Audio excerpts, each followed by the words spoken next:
guy. Let me know either way. I'll talk to him today, but I'd like to have something to look at so I can say, well. This is Mr. Phil's office.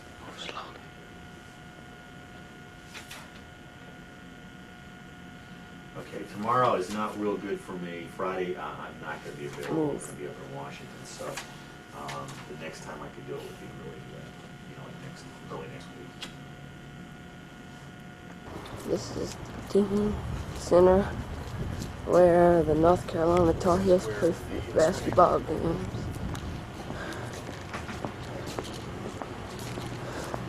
Me, Dad, Mr. Phil, I walk into the room. See?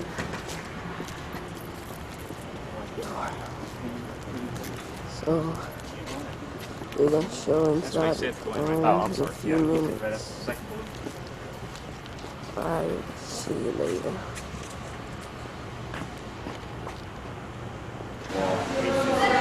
There's a big swimming pool in North Carolina. Swimming pool. Olympic school swimming pool. That's a big that's a big pool. They got a few banners up there for themselves. Right. Alright. We're going. Season, and I'm very thankful and flattered to say have we signed for this season.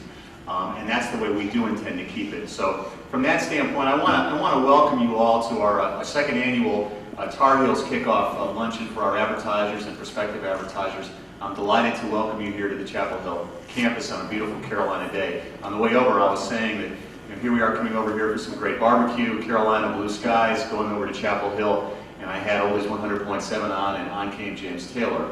I think that's probably a good omen that we're probably going to have a great season. It is Woody's 25th year, and I'm sure he will tell you, amongst his other clips from the forthcoming Compton's Encyclopedia of Woody Durham stories, he will be limiting to a few of the stories, but you'll enjoy that, and we'll set you up with Woody in a few minutes. But I wanted to take a moment to tell you again why we've chosen the Tar Heels for Oldies 100.7. Inevitably, the first thing that a prospective advertiser will say to us is, oh my gosh, I really can't advertise in the Carolina games because then I'll have to advertise in Duke, in Wake Forest, in NC State, and whatever. Believe me, I know how that feels because as long and as much as I wanted Carolina football and basketball on our station, the thought crossed my mind that we might be alienating some of our customers too. You may or may not know that we reach about 250,000 different customers who are listeners to us every week. And we thought long and hard before we decided to put Carolina play-by-play on our station. The reason that we did, and the reason that I would encourage you to think about it as a possible sponsor, is because plain and simple, there is just simply no other collegiate sports program like it in America. Whether you're a State fan, or a Wake Forest fan, or a Duke fan, or whatever, there's just no side-by-side football and basketball program in America like we have here. Notre Dame has great football, you don't hear much about their basketball. Indiana has great basketball, you don't hear much about their football. And Kentucky, and on and on. Every once in a while, a UCLA will put a season together back-to-back with football and basketball, a wild card like Boston College. But year in and year out, the consistency of Carolina football and basketball is documented and virtually undisputed, included in our own conference right here in the ACC. Take that into consideration along with the fact that there are more than twice as many UNC alumni than any other State College alumni in North Carolina. In fact, there are more UNC alumni living in North Carolina than alumni from all the other universities combined. That was another factor for us in making the decision to go with what we consider to be the blue chip premier collegiate football and basketball program in the country. Beyond that, the tiebreaker for us was the caliber of play-by-play coverage. And I can honestly say that I have never in my career as a broadcaster, which spans over 20 years, heard play-by-play coverage of any sport, collegiate or professional, like the Tar Heel Sports Network provides for UNC. The university is indeed fortunate, very lucky, and I know very proud of Woody and Mick and the effort that the entire Tar Heel sports team puts forth every single week. If you have not had a chance to listen lately, even if you can't stand the thought of cheering for Carolina, give it a listen because I promise you the coverage of ACC sports is absolutely unsurpassed. No one else can touch it. I know myself when I tuned into Wake Forest Network a couple of times over the last year, just because Wake Forest was so hot, as you know, going into the tournament and all that. I just couldn't believe the difference. They do a great job, but they just do not have the level of reporters, correspondents, and just the general depth of knowledge that the Tar Heel Network has. The other question that people always say to us, why radio when it's always on television? Virtually all of the games are televised. And the answer for that one for me is very simple. And again, remember, I'm the first one who had to pony up to decide if I wanted to join the Carolina Network. And we do pay a privilege for that. And the more I watch the games on different networks, and remember now the college games are passed on among 3 or 4 different networks at any given time. You get your ESPN, your ABC, CBS, NBC carries some. The more I watched on television, the more I realized that the consistency of play-by-play team is really important to the fans' understanding of the game. That when you have a different play-by-play team every week from a different network, they can't possibly know the team inside and out, like the guys who travel with the team, the guys who play with the team. I'm reminded of 2 years ago when Eric Montross was in a slump. And I remember watching one of the games on television, and I remember hearing the announcer say, gosh, this is unusual. Eric Montross is really in a slump. Something must be wrong. I wonder if it's grades. At the same time that evening, I turned on the radio, and Woody and Mick were talking about a youngster who was in the hospital, who was suffering from cancer, who Eric had had a chance to meet, and who was obviously deeply touched, who had deeply touched Eric, and who was clearly affecting Eric's play. That told me that there are things that can only be found out from a team that stays with the team all the time. And that's what Woody and Mick do. They're with the team week in and week out. They know what's going on. They know what's going on in their hearts. They know what's going on in their heads. They know what's going on with Coach Smith. And when we say folks turn down the sound on their television and hear it on the radio, it's true. They do. And it's for just that sort of reason. So I want to thank you again for being here. We'll be here afterwards to answer your questions about the network and about our broadcast of Carolina sports. I'm excited when I hear the type of promotion that we've done over the year. It's been great for our station.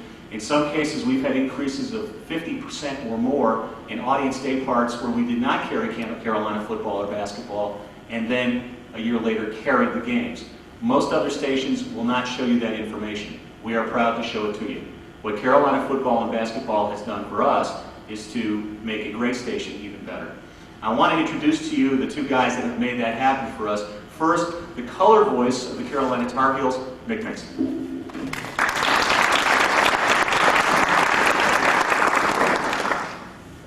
Thank you, Phil. I'll be very brief with my remarks, very brief, because what I was going to talk about was why you should advertise on the Tar Heel Sports Network, what makes us different. But Coach Zachary has handled that nicely. By the way, Phil will be joining our broadcast team this year. We also appreciate Andy and the rest of you guys bringing these big, booming voices over here to make us sound like Alvin and the Chipmunks. But actually, I think that was just a tape was running a little slow there. That's why it sounded so resonant and deep. And I hope you noticed my significant and biting, insightful contribution to the play-by-play cut as Woody was describing the Dante Calabria 3. Can we play that again, Don? Do you have that queued up? No? Well, let me reenact it for you. If you listen carefully, you can hear me in the background going, ooh!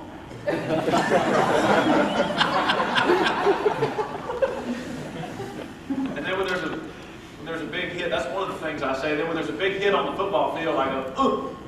Like that. So listen out for that this year. In stereo. That's right, full frequency. People ask me all the time, and I say, "What's it like to work with Woody?" And I got a lot of Woody stories, and I'm a big fan of his, and we're good friends. But I think one thing I was thinking about on the way over here, because it was such a nice day, I was remembering a day a few summers ago when we were shooting a Goodies television commercial right up at the old well, and Richard Petty was here, and Richard Petty was standing right beside Woody at the old well, and we had the lights and the camera and the makeup and everything, and I mean traffic going right along the South Building had just slowed to an absolute standstill, and I was standing there just sort of talking to Bill Whitley and a few other folks, And the people in the car, I mean, traffic wasn't going anywhere because people were looking, and so I had a chance to kind of just meander over and talk to some of the people in the cars, and I overheard this one woman say to this man, she was just staring at this scene and trying to make sense of it in her mind, and I heard her say, "Who's that guy in the wraparound sunglasses standing there with Woody Durham?"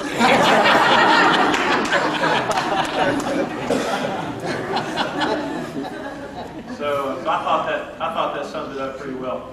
I feel kind of like this is a team meeting, not like we're up here and it's real, the balloons and the lunch and the pom-poms and everything, but this is, to us, this is informal, and this is kind of like almost like a huddle or like a team meeting, because I feel like what Phil said, what we're all about here is trying to figure out how we can help you, and how we can all make sure that whatever school you root for with your heart, that when you pull for your own businesses with your heads and with your wallets, that we help get as many people through your doors and ringing you up on the telephone as possible. Obviously, what you do once that happens is up to you, but we sincerely feel like we're able to use our luck that we represent a great university, a great athletic program like Carolina. Woody and I are able to use our lifelong love affairs with the Tar Heels and with the English language to combine with resources like WTRG to help connect the University of North Carolina and the athletic program to the listeners who are out there, who will find the Tar Heels, whether they're on a pot and boiler mom and pop AM or on a station like TRG that you could fry an egg on their signal from sea to shining sea. And what that's all about, we think, is helping make you folks happy, because y'all are the real stars of the show. So let me bring Phil back up. He'll introduce Woody, but we'll be around later to answer any questions you might have. And again, thank you very much for coming, and we'll see you on the radio.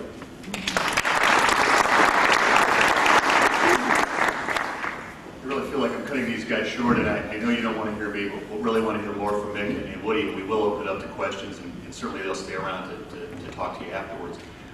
My appreciation for Woody Durham has really grown over the last year. I had the privilege of being here for the State Carolina game this past season, when a special ceremony took place to honor the 1957 Tar Heel National Championship basketball team. I had a chance at that time to meet all the members of that team. They were brought back because they never got a championship ring. And Woody Durham, the only person really who could do it, was asked to bring these guys out onto the court at halftime and to introduce each of them to the crowd, which of course was a standing room only packed house for State Carolina. This of course took place at halftime, and halftime is, you know, the time when folks tend to get up from their seats and do what they need to do. And I promise you, I don't think there was an empty seat in the house. As Woody introduced these folks, and I have to say, by the way, just prior to the introduction of the individual players, they actually played the closing seconds of what I think was triple overtime for the national championship game. This team had come back in double overtime the prior day, and I guess won over Kansas in triple overtime. Would that be? They beat Michigan State in triple overtime and beat Kansas the following night. Kansas in triple overtime. An absolutely unbelievable national championship. And we actually had a chance to hear that as it was broadcast back in 1957 on the Smith Center PA system. Now you gotta see this. These guys are out on the court in their blue blazers. They have not even been thought of for the better part of 30 years, and now they're back on campus, standing in the Smith Center with the closing moments of the game coming through the PA system. When that was done, Woody looked around the crowd, stood there and said, "You never thought you'd have a chance to say thank you to this team. This is the team that started developing Carolina basketball. Here's your chance." And I still have goosebumps, and I promise you that night was one of the most exciting nights in sports for me. Woody just felt it, he just knew it. There's one other story that Woody tells. He told me last year, I don't know if he recalls, I have mentioned it to Coach Dean Smith because it really moved me as well as a broadcaster and as someone who has a great deal of respect for the Carolina basketball program.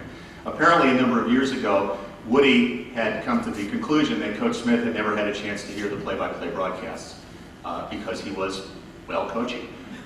So Woody brought a cassette to Coach Smith on one occasion and said, "Coach, I know you've never had a chance to hear the games, but your input's important to me.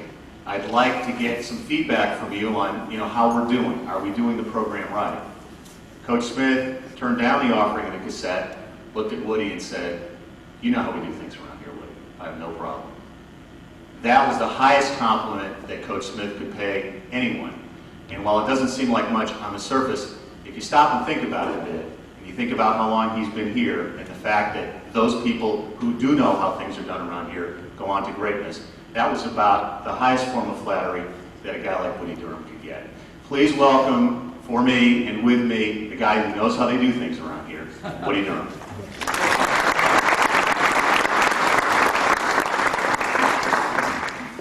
Is this not the Sports Hall of Fame induction or something like that? Phil, thanks for those kind words, and Mick and Bill and I are delighted to be here today. And first off, I want to welcome you, and I want to thank you. I want to thank Oldies 100.7 for the superlative job they did last year in providing us with just a top-notch outlet for our broadcast and the coverage of Carolina in this area. And those of you who were associated with us last year through your sponsorship, thank you. And for those of you who are considering it this year, we hope you will favorably consider it because, as you've already heard, we think it's a good buy. We love what we do on Saturday afternoons and a lot of cold winter nights, but the one thing we're always cognizant of is the fact that we are working for you people who are sponsoring the broadcast.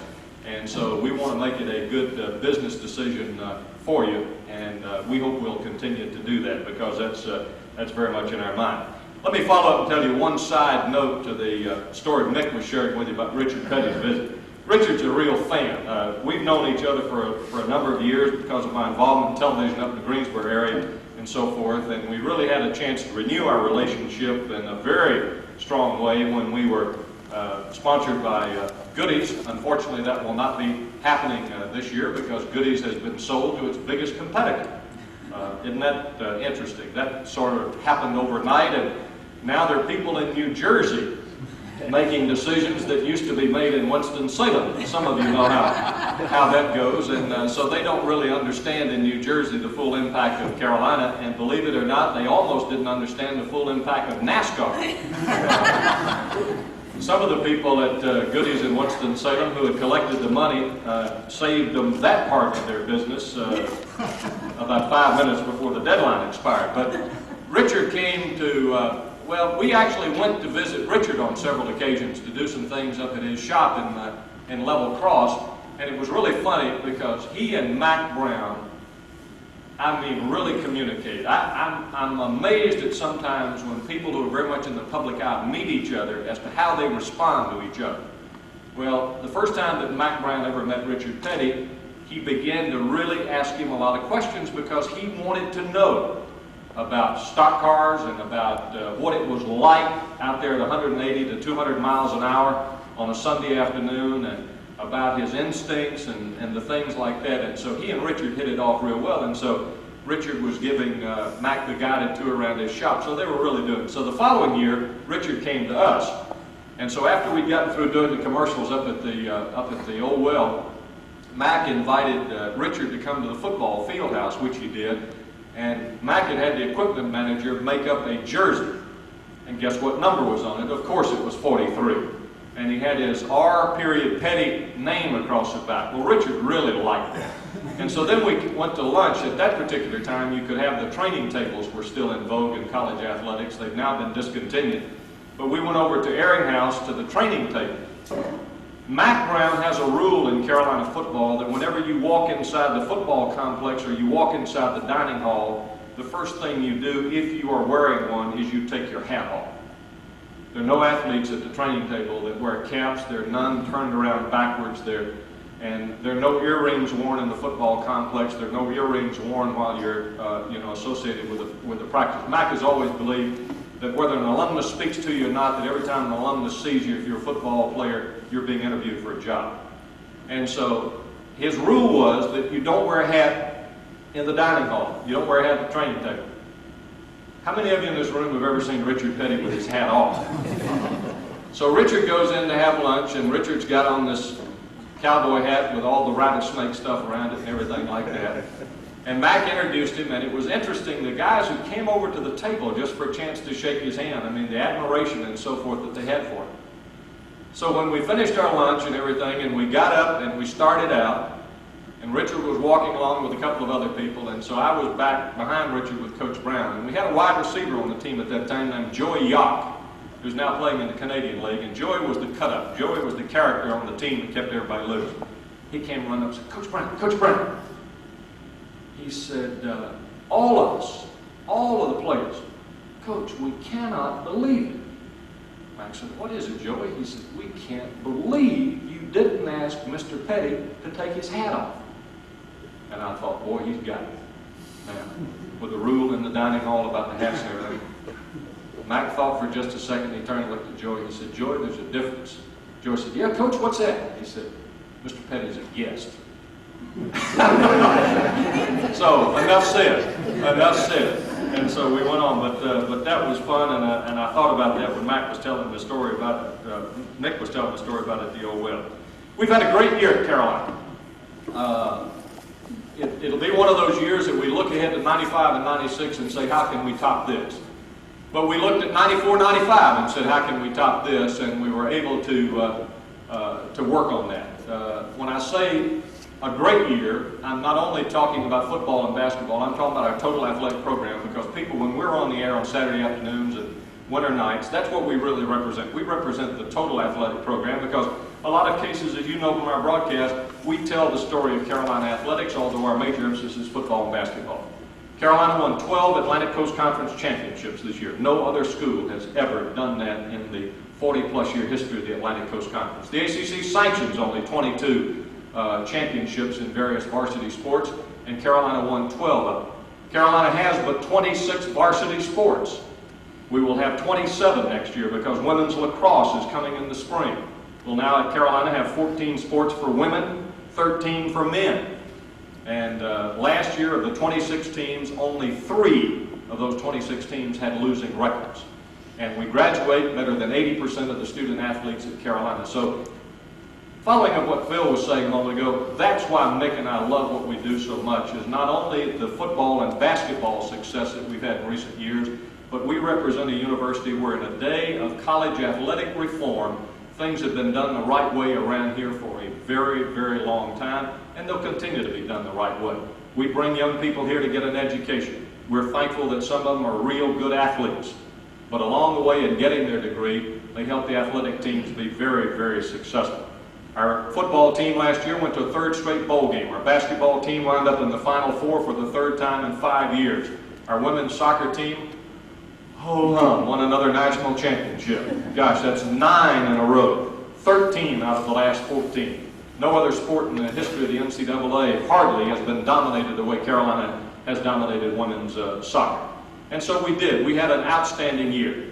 In football, I think Mick and I are both in football and basketball this year. We're excited about the approaching seasons, but we're curious just like you are.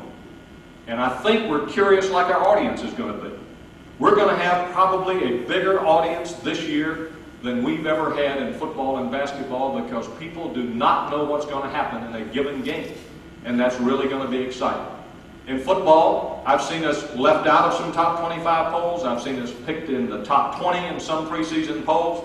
I've seen us picked as low as 6th in the ACC preseason. I've seen us picked as high as 2nd, because we've got some inexperience in some positions in football, but we have got a great, great talent base. Mac Brown has done a phenomenal job of recruiting a talent base where we have talented athletes. His recruiting classes have been ranked in the top 15, top 20 in the country.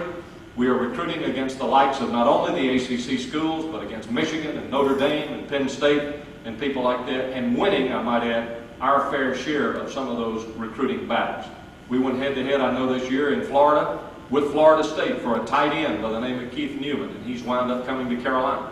So we're thankful for that, and while there will be inexperience in some positions, as I said, we've got a talent base and we've got some athletes who can run.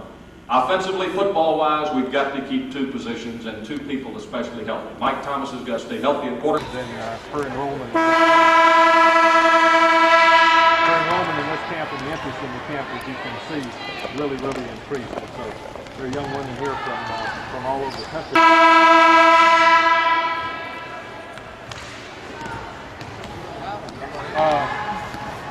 Bill Whitley, come with us, Phil. I don't. And I think it may be, and I want to Bill, because Bill would know more about this than I would, is where they're going to be placed. There are going to be 4 video booths put in here this year. That will, and I don't know where they're going, where the sheets are hanging, but they will go in an area where they'll be visible for everybody to see, for most of the people to see in the arena. And what's going to happen to the people who are seated underneath the overhang in the lower arena? Television monitors are going to be hung from that lower arena that'll carry everything that's on the message board. And it'll show slides, it'll show statistics, it'll show a lot of things. They're very similar to the video boards that are used out in the Western Arena in Phoenix, Arizona, where the Phoenix Suns play.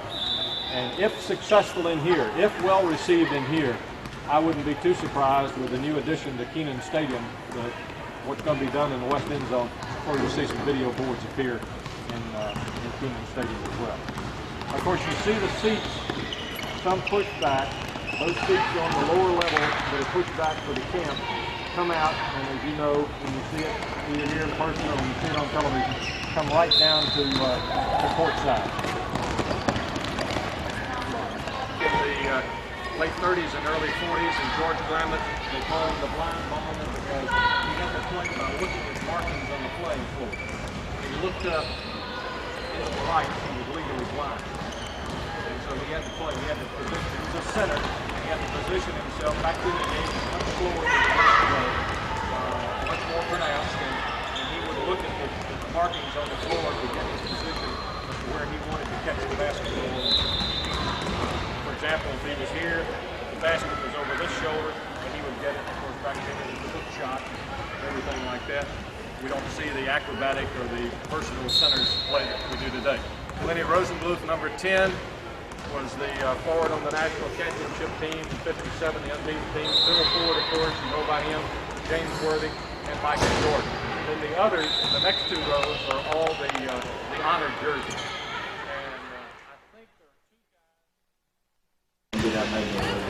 From the floor. If you're John, if you're actually sitting at courtside, the game's being played. When the guys run by, there's actual vibration. Oh yeah. It's a girls' basketball camp. Our broadcast booth, if you look right across here, see where this basket is. Look right up there, you see where the message board is. We're in that booth right there. See where the woman is, the section where the woman is sitting reading the book? Right up there. Just go straight up to the back row seats, and that's our broadcast booth right there. The booth over to the right side is athletic director John Swafford. The booth to the left is where they shoot the tapes, the coaches' tapes.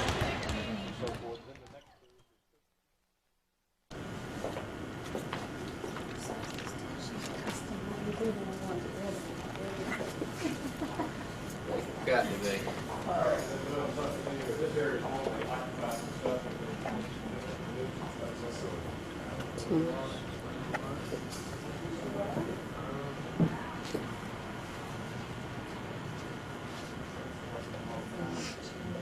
And then right over here, to my right and your left, is our broadcast studio. Hey, Ma. Hey, Clint, we're leaving Dawn's house. Gotta carry all the luggage downstairs. All right. Gets to be a chore. Okay. I'm gonna go. See. Where's Moose at? Just playing Nintendo. Get her to come say hi to the camera. And Blair too? Yeah. Chris, Living come say room. hi to the camera. Tell her. Blair too. So the living room. Chris, come to the top of the stairs.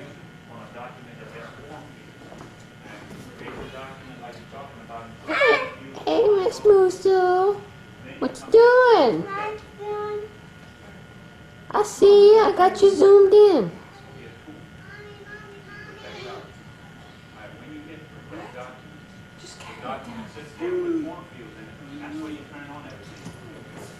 Hey, Miss Kristen. Carrying your clothes down, stuff down. Yeah, throw her kitty. Beautiful dining room. turn the light on.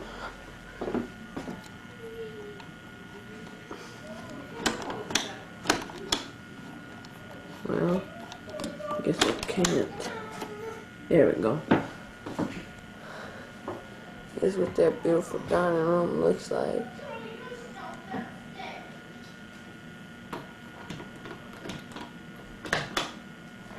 And the kitchen looks like.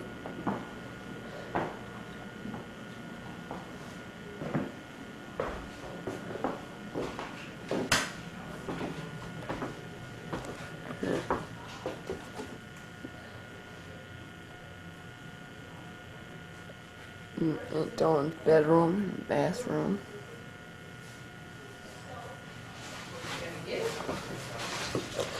Here we interviewing Miss Kristen Capone. Please come here. Come here, please.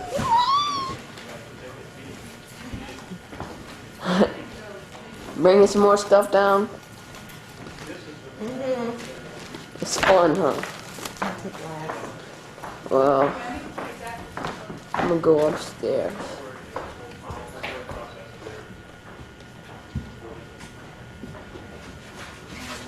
Hello. Be well spent. We're not supposed to be filming you with no makeup on. Hello, Daddy. Hey, boo. Oh, you're filming the rooms and they all look their best. Here's Miss Blair and Kristen Capone. For the door. Kristen. Clint. What? Y'all gonna have to Blair. load up. Hey. Ooh.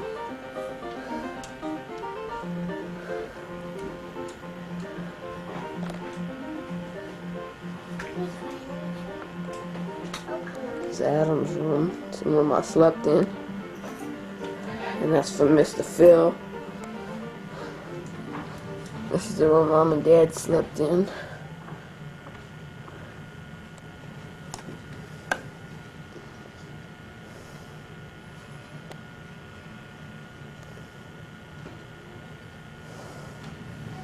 And here, last but certainly not least, Blair's unmade bed and room.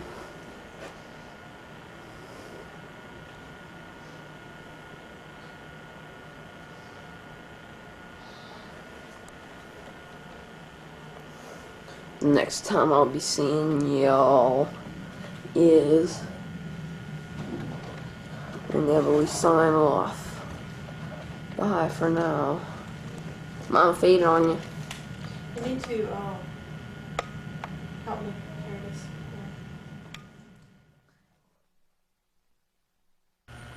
Here we go. Dad's packing. This is the outside of Aunt Dawn's house. Down the street. The Explorer.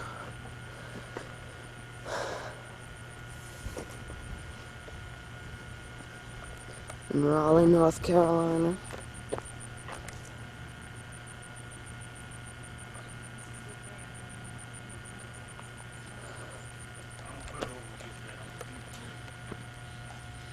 Hey, Ma.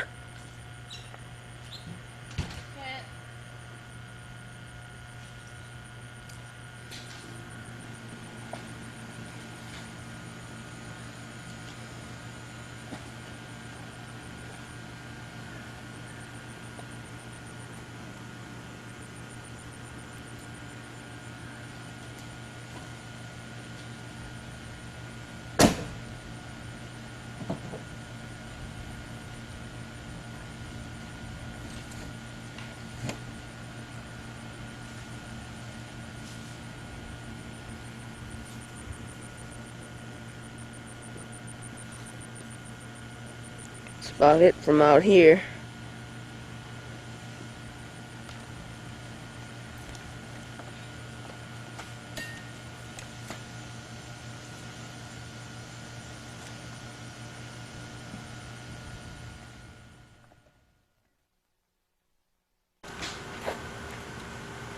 You filming us? Yes. Are y'all, you You ready really don't for? always look this bad. She's I wish we ran could. inside, huh? I wish we Yeah. could stay another night. I do too. Did you get plenty of pictures of Mr. Booga? Stoley. Everybody loves Stoli. Say hi. Say hi. Right in your You have to face. come out here and see what's going on. Miss Kristen Capone. Zoom in right on her face. People, filming. Didn't turn it off. I know. Let me fade all of y'all.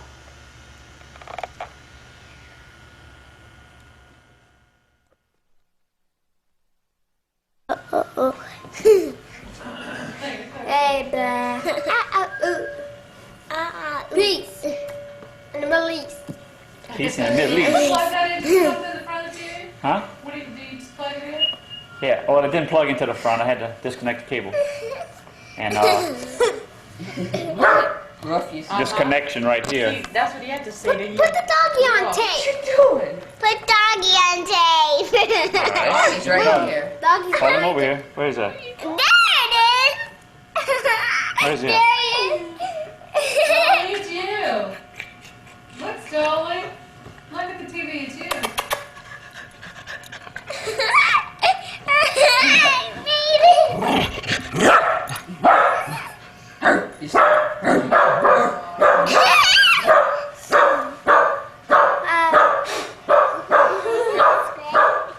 Uh-huh.